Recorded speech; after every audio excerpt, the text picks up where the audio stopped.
What is going on, guys? Cody here from Dual Faction Gaming, once again bringing you a Destiny video. Now, as you probably saw by the title, this is about the exotics that never got released in the Taken King, or at any point for that matter, but they were found in the Destiny database and the armory. So, I'm here to talk about what I've been wondering for so long, and probably what most other people have been wondering, is where did these exotics go? What happened to them? And when will we get them?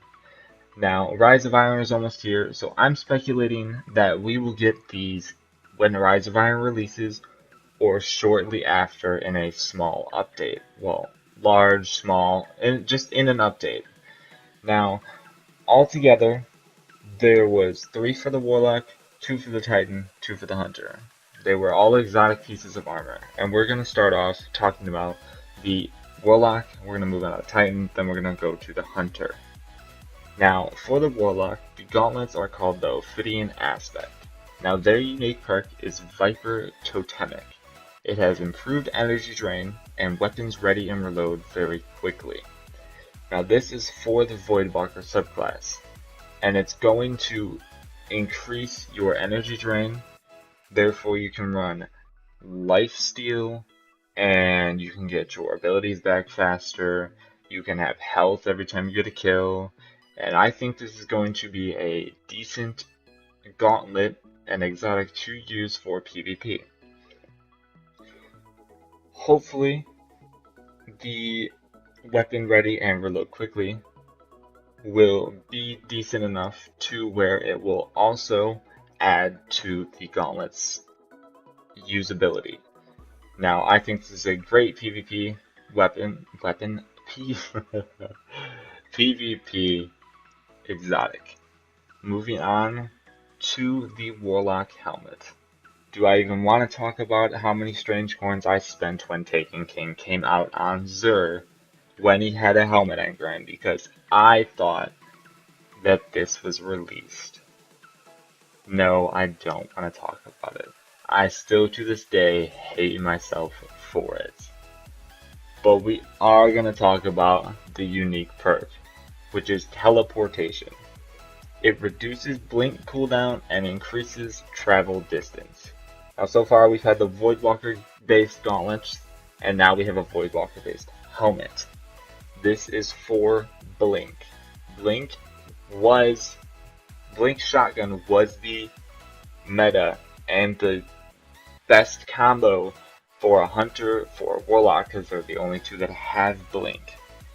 Now, it's gotten nerfed since then. It's not used as much. Blink's gotten nerfed, shotguns have gotten nerfed, so you don't really ever see blink shotgun as much as you used to. So I don't know how well this is going to mesh with today's meta. It does look cool, I'll give it that, but could it be useful?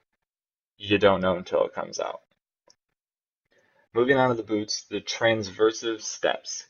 Their unique perk is Strange Angles, which gives you faster movement speed while crouching, and picking up ammo automatically reloads the weapon matching that ammo type. Now, in my opinion, these aren't really gonna be used a lot. Warlocks don't have exotic boots, so the only subclass that don't have exotic boots. And to have these be the ones that they came up with kinda upsets me. Faster movement speed while crouching. Most people aren't really crouching. It's more of a fast-paced, go get 'em kind of gameplay. If you're crouching, you're usually in a corner or a small room with a shotgun. Let's be honest, that's just annoying, and I feel like less and less people are doing that.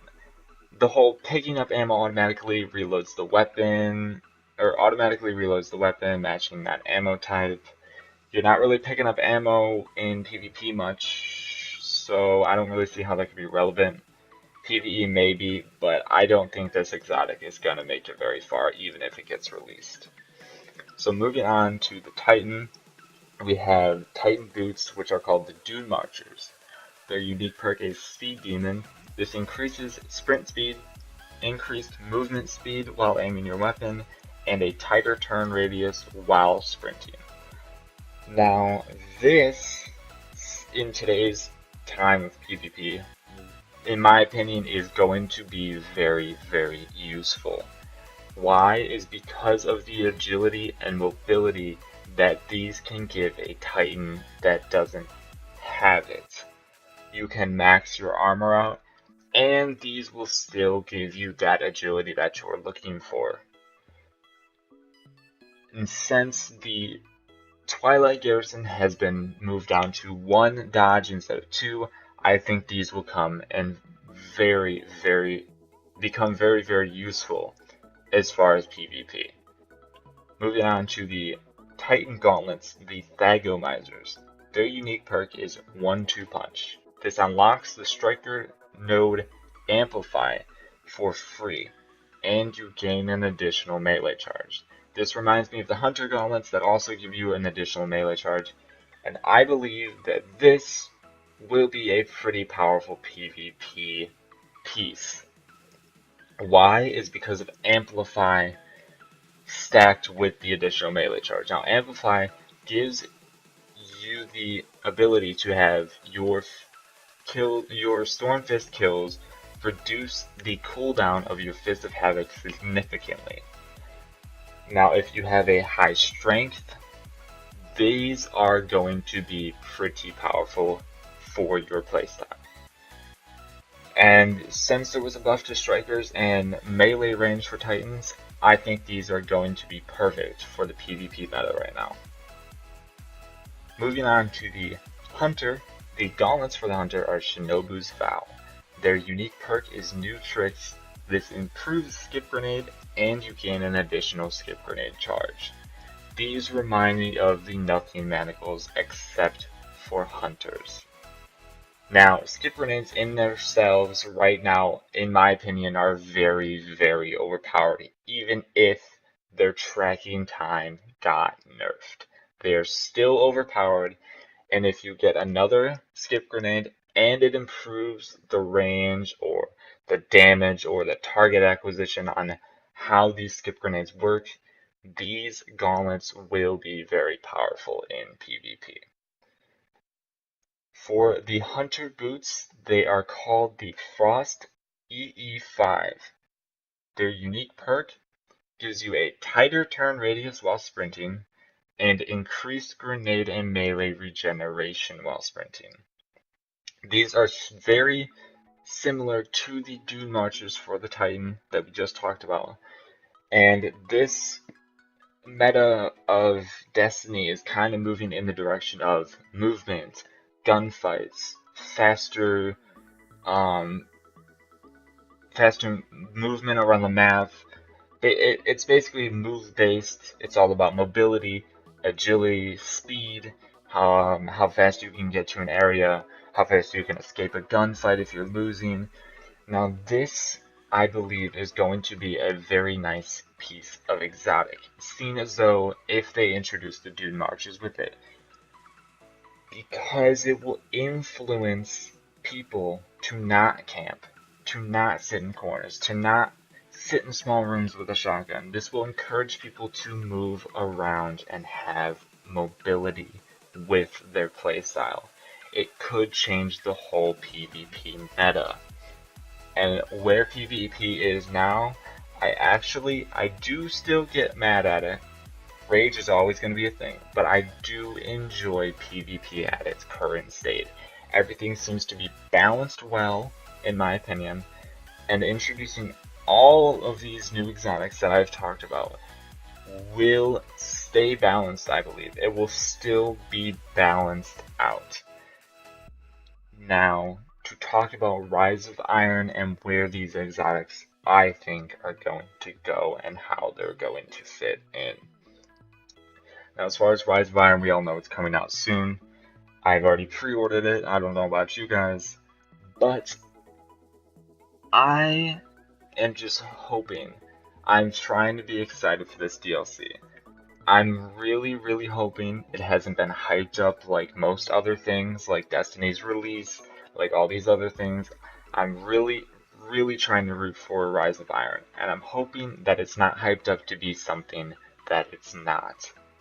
With that being said, I'm very excited for Rise of Iron. And I would like to see, and I'm thinking and hoping that since these have been in the game for so long at this point now, since around the time of Taken King, I would like to see them be introduced into or a little bit after Rise of Iron.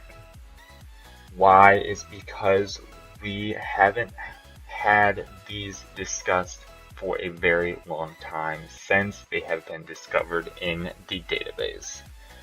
I haven't heard much about them. I haven't heard really anything about when they're going to be released, why we haven't got them, or anything in general.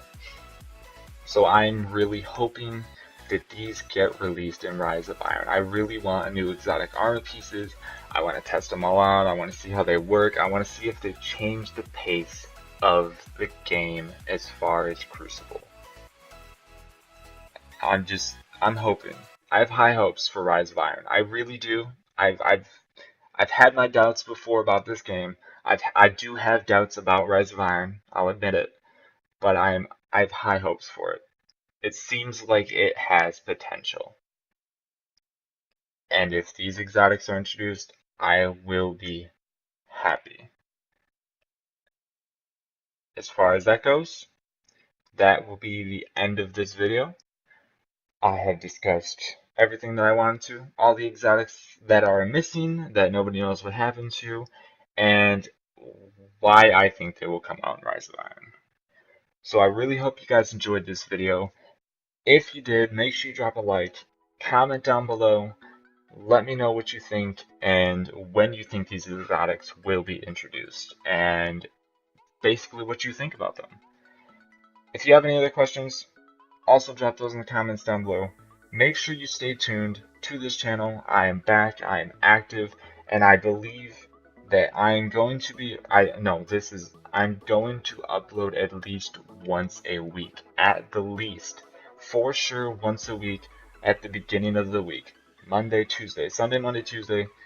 One of those 3 days, but I'm thinking more so Monday, Tuesday. One of those 2 days is definitely always going to be an upload day each week. Stay tuned on my Twitter down below for the channel. It's at @DF_GamingHD to see when I'm going to be uploading, to keep up with the channel, keep up with what's going on. And that's about all I have to say about it. I hope you all enjoyed this video. I enjoyed making it. This is just my opinion. If you guys have different opinions, I understand. But if you are not part of the faction, if you had not subscribed, please hit that subscribe button down below. It really helps me out. And I really hope to see you all in the next video. Don't forget, as always, to subscribe to join the faction. See you all next time.